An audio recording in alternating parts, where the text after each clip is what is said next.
안녕하세요 여러분, 성공 알고리즘입니다. 이번 오디오북에서는 원하는 것이 모두 이루어지는 1%의 마법이라는 책을 소개해 드리려고 합니다.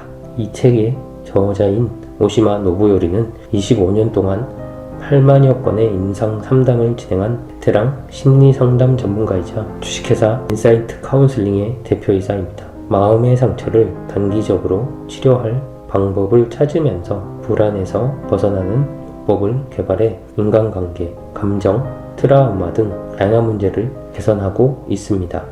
이 책에 쓰여 있는 다양한 사례 중 대표적으로 나에게 당장 적용할 수 있는 방법을 알려드리려고 합니다. 좋아요, 알람, 구독 설정 부탁드립니다. 시작하겠습니다.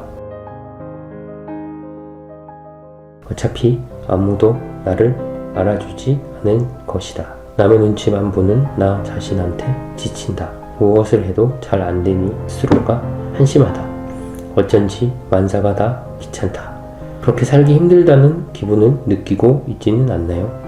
아무리 말버둥을 쳐도 마음속에서 답답함은 사라지지 않고 우울함에서 빠져나오려고 저항하면 할수록 더욱 불안해집니다. 이제 무슨 짓을 해도 소용없다면서 아예 나 자신을 포기하는 사람도 있을 겁니다. 그렇지만 당신은 그런 조그마한 가능성으로 끝날 존재가 아닙니다. 자신의 한계를 미리 정하고 나는 아무 가치도 없는 사람이다 라고 믿는 이유는 바로 당신의 마음속에 숨은 리미터 때문입니다. 리미터는 무의식적으로 작용해 우리의 자유를 빼앗습니다. 가능성에 제한을 걸어 행복과는 정반대의 방향으로 우리를 강하게 잡아당깁니다. 그러면 우리는 이대로 리미터에게 인생의 항로를 빼앗기는 걸까요? 아닙니다. 우린 리미터를 확실히 제거할 수 있습니다. 그것도 특별한 방법으로요. 이 책에서는 리미터의 정체를 알고 내 안에 있는 리미터를 깨닫는 동시에 그 리미터를 벗겨내는 방법을 알려드립니다.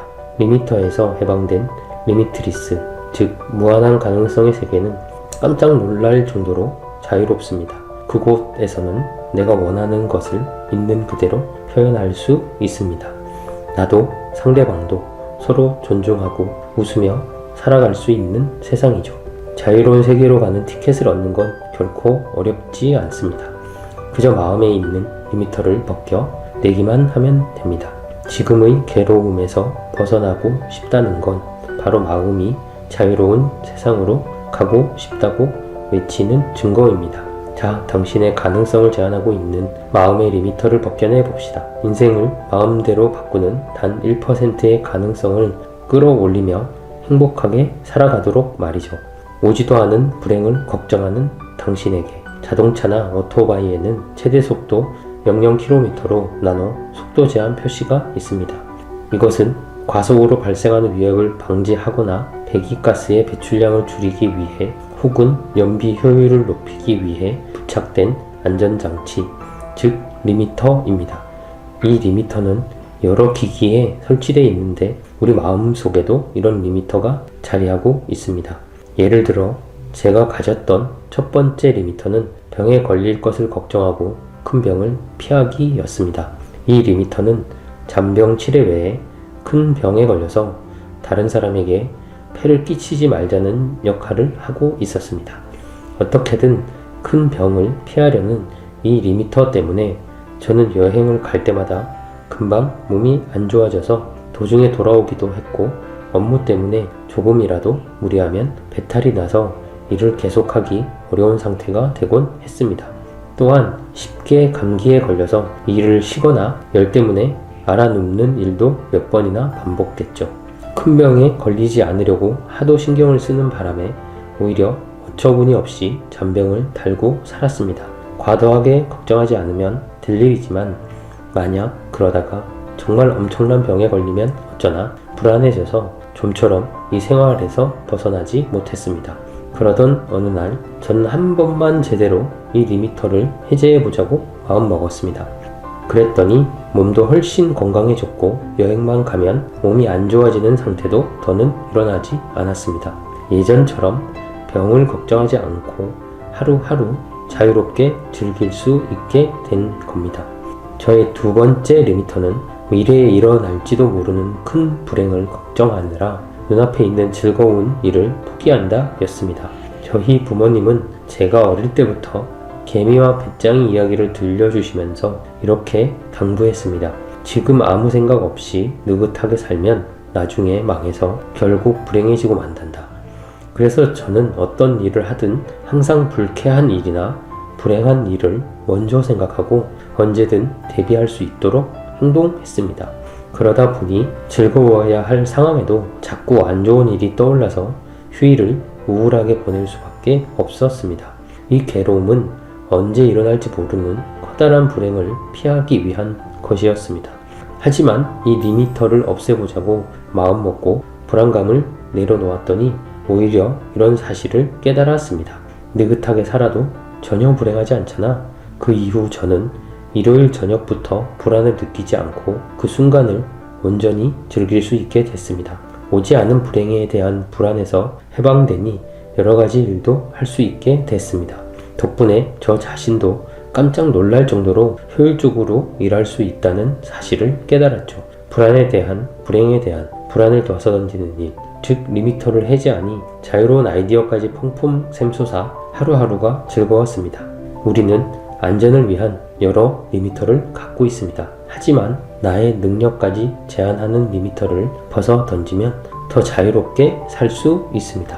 이제껏 발견하지 못했던 내 안에 숨은 능력을 이제부터 발휘할 수 있다고 생각하면 인생이 더 즐거워질 것 같지 않습니까? 저는 이외에도 제 안에 있는 다양한 리미터를 찾아낼 수 있었습니다. 지금부터 여러분에게 그 몇 가지를 소개하고자 합니다. 할 수 없다는 마음은 언제 생겼을까? 인생 초기에 형성된 리미터의 정체.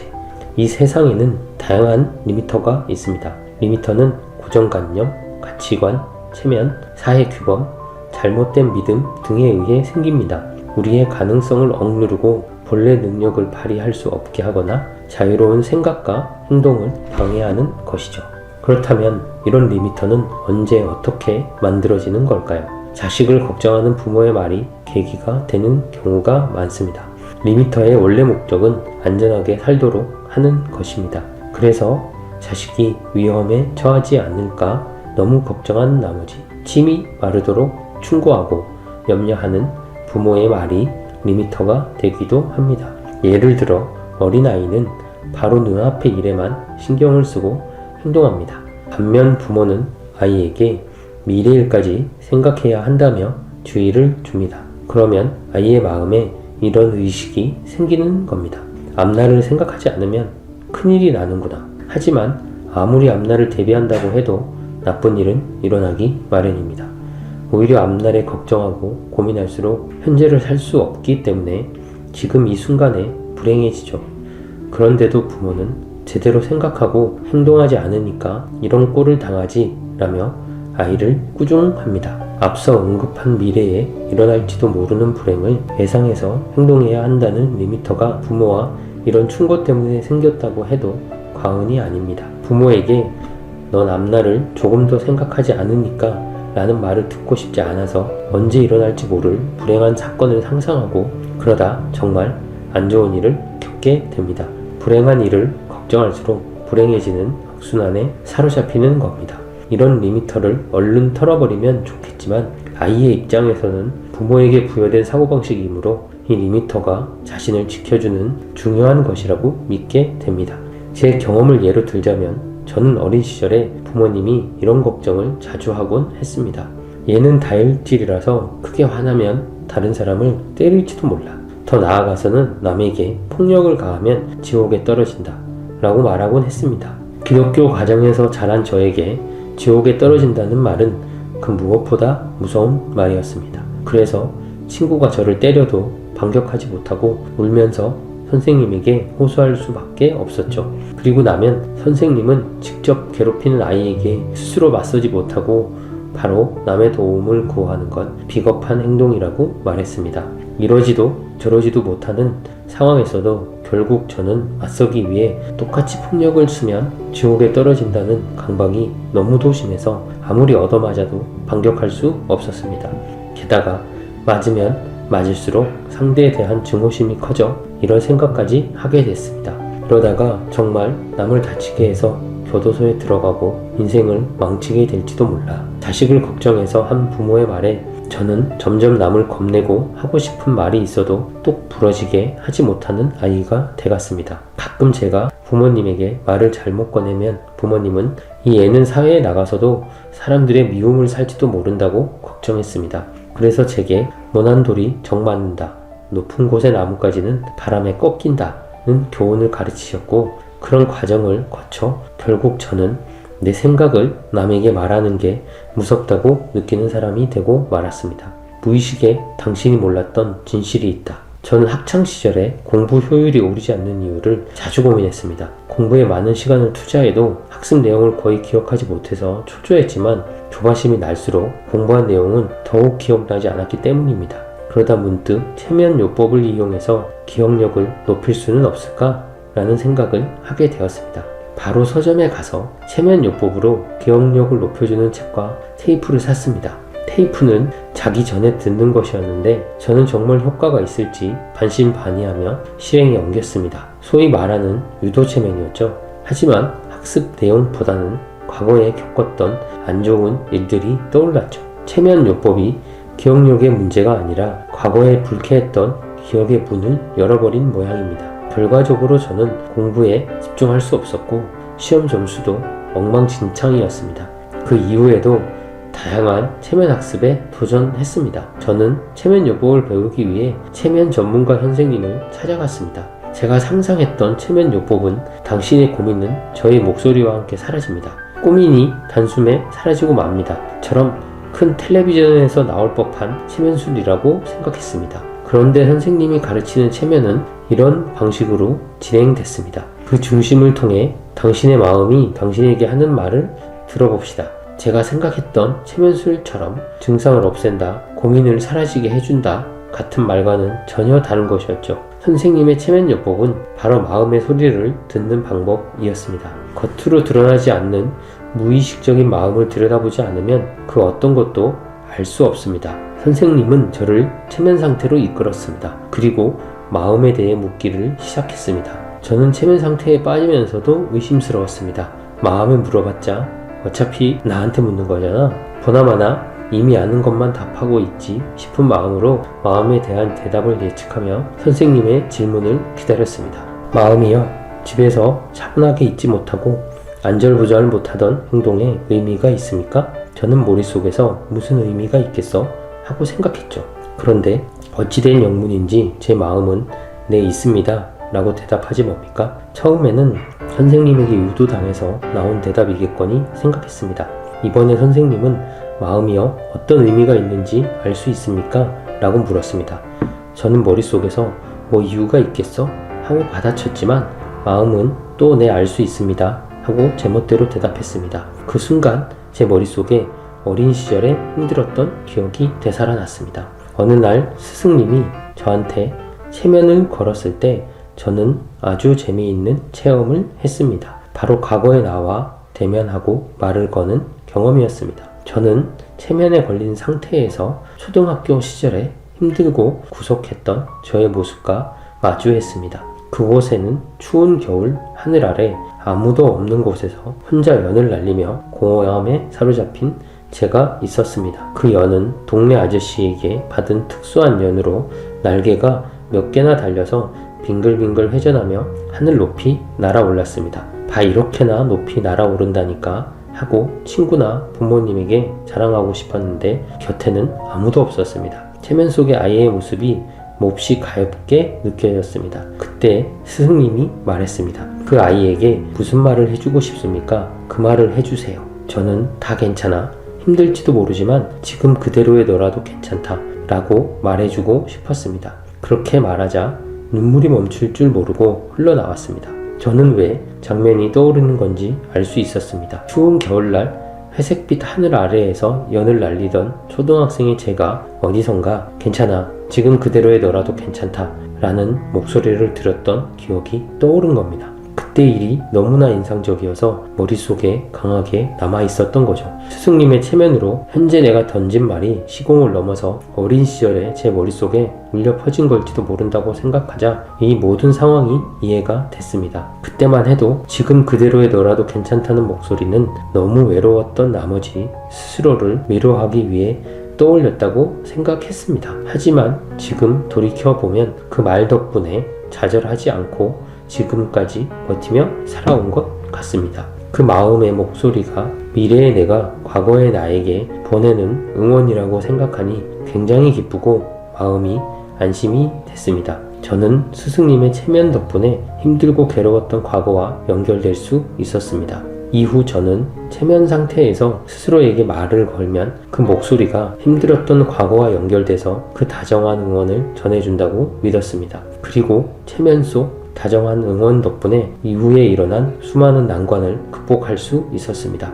저는 힘이 들 때마다 그때 들었던 다 괜찮아 라는 목소리를 떠올리며 힘을 얻었습니다. 스승님의 체면요법은 힘들었던 과거의 나에게 다정한 말을 이끌어내는 방법이었습니다. 다만 이 방법은 체면에 빠질 때까지 다소 시간이 걸리는 어려움이 있었죠. 전 이 감동을 더 많은 사람과 공유하고 싶었지만 수고가 많이 드는 만큼 무작정 사용하고 싶지 않았습니다. 그래서 좀 더 간단한 방법을 모색하기로 했습니다. 체면이라는 말만으로 체면에 빠질 수 있다면 스승님이 자주 사용하던 마음이여 라는 문구로도 체면 상태에 빠져 다정한 말을 이끌어낼 수 있지 않을까. 저는 한동안 이 방법을 스스로에게 시험했습니다. 그리고 체면에 거부감을 가진 사람에게도 마음과 대화하는 방법을 사용해 봤습니다.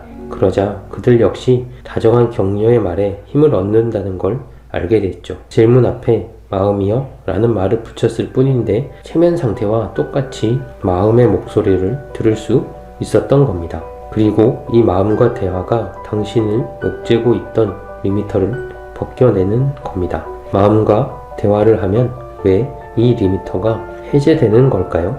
그 답의 힌트가 됐던 한 일화를 소개합니다. 이전에 체면요법을 가르쳐준 스승님이 여기서 유효까지 가는 방법은 몇 가지일까요? 하고 질문한 적이 있습니다. 미국에 가본 적이 있던 저는 직항도 있고 시카고나 댈러스 경유도 있으니까 3가지 방법이 있네? 아니면 배를 타고 갈 수도 있지 않을까? 라며 여러 가지 방법을 생각하고 있었습니다. 그런데 옆자리에 있던 남자가 이렇게 대답하는 게 아니겠어요? 무한대입니다. 그 답을 들은 선생님은 흐뭇한 얼굴로 동의했습니다. 이제야 저는 예산, 시간 등 상식에 얽매여서 다양하게 생각하지 못했다는 사실을 깨달았습니다. 상식을 버리면 어떤 방식도 가능합니다. 예를 들면 하코네 온천에서 느긋하게 쉬다가 그리스 아테네를 경유하고 그 다음에 로마 분수에서 분수를 본 다음에 뉴욕으로 가는 방법도 있죠. 가는 방법 자체는 얼마든지 무한대가 될 수 있다는 생각에 감탄하며 틀에 갇힌 발상밖에 하지 못했던 저에게 실망한 기억이 생생합니다. 선생님은 이런 말씀을 해주셨습니다. 상식에는 제한이 있지만 무의식에는 제한이 없습니다. 오히려 무한한 가능성이 펼쳐져 있죠. 의식적으로 생각하면 가능성을 없애고 리미터에 걸립니다. 최단 시간으로 가는 게 상식적이다. 제일 싼 가격을 찾아야 한다. 등의 상식적인 생각이 여러 가능성을 없애고 재미없는 선택만 남았다고 착각하게 만들죠. 마음이여 라고 나에게 물음을 던지면 의식이 아닌 무의식 상태에 접근할 수 있습니다. 무의식은 다양한 가능성을 품고 있는 곳입니다. 그 어떠한 제한도 없습니다. 지금까지 상식에 얽매여 내 본래 모습으로 살아갈 수 없었던 상태에서 시원하게 해방되는 것이죠. 평소 우리는 틀에 박힌 생각에 갇혀 꼼짝도 할 수 없는 상태에 놓여 있습니다. 이건 이래서 안 되고 저건 저래서 안 돼 라는 말로 다양한 가능성을 차례대로 배제합니다. 결국 남는 것은 나는 자유롭게 살 수 없다는 믿음뿐이죠. 그런데 마음이여 하고 무의식을 향해 질문을 던지면 이런 가능성도 존재하다니 싶을 정도로 좋은 아이디어를 얻을 수 있습니다. 마음이 가르쳐준 것을 실천하면 우리는 점점 의식적인 범위에서 해방됩니다. 즉 리미터가 해제되면서 캄캄하고 절망적인 상태에서 벗어나 내 앞에 무한한 가능성이 펼쳐졌다고 생각할 수 있게 됩니다. 마음의 한계가 없다고 느낀 일이 있었습니다. 어느 날 아침에 자고 일어나니 몸이 나른하고 열이 나는 상태였습니다. 혹시 감기에 걸렸을지도 모른다고 생각했죠. 그러자 오늘 일을 할 수 있을까? 그냥 이대로 좀 누워 있을까? 하는 불안감에 사로잡혔습니다. 그래서 저는 마음에게 이렇게 물었습니다. 마음이여, 나는 감기에 걸린 걸까? 그러자 마음이 이렇게 대답하는 게 아니겠어요? 그건 기분 탓이야. 그래서 저는 근데 정말 몸이 노곤하고 열이 나는 것 같은데? 라며 발끈했습니다. 그러면서도 내가 정말 몸이 안 좋은 건지 나의 상식을 의심하기 시작했습니다. 마음이여, 이 안 좋은 몸 상태는 어쩌면 좋지? 라고 물어보니 조깅 좀 하고 와 하는 냉담한 대답이 돌아왔습니다. 아니 그러니까 감기에 걸린 것처럼 몸이 안 좋다니까 라고 생각했지만 저는 마음의 조언에 따라 조깅을 하기로 했습니다. 한참을 뛰고 있자니 재채기가 나왔습니다. 꽃가루 때문이었습니다. 마음이여, 혹시 내가 꽃가루 알레르기 때문에 몸이 나른했던 걸까? 맞아. 조금 뛰어서 장을 원활하게 하면 괜찮아질 거야. 마음의 다정한 대답은 정말 신기하고 감동적이었습니다. 제멋대로 아무 말이나 하는 줄 알았던 마음의 목소리는 제가 상상도 하지 못한 가능성을 찾아 정확히 지적해 준다는 걸 깨달았기 때문입니다. 마음은 저를 진정으로 자유롭게 해주는 다정한 존재입니다. 마음이여, 의심해서 미안해 라고 사과하자 마음은 곧바로 괜찮아 라고 대꾸했습니다. 정말 마음은 한계가 없구나 하고 저도 모르게 웃음이 터져 나왔습니다. 저는 매년 환절기마다 감기에 걸렸다고 생각하며 며칠씩 알아눕곤 했습니다. 그런데 그게 제 착각에 불과했고 바로 그 착각이 저의 생활을 자유롭지 못하게 만들었습니다. 결국 마음의 목소리가 저를 착각에서 벗어나게 해줬고 저를 더 건강하게 만들어준 겁니다.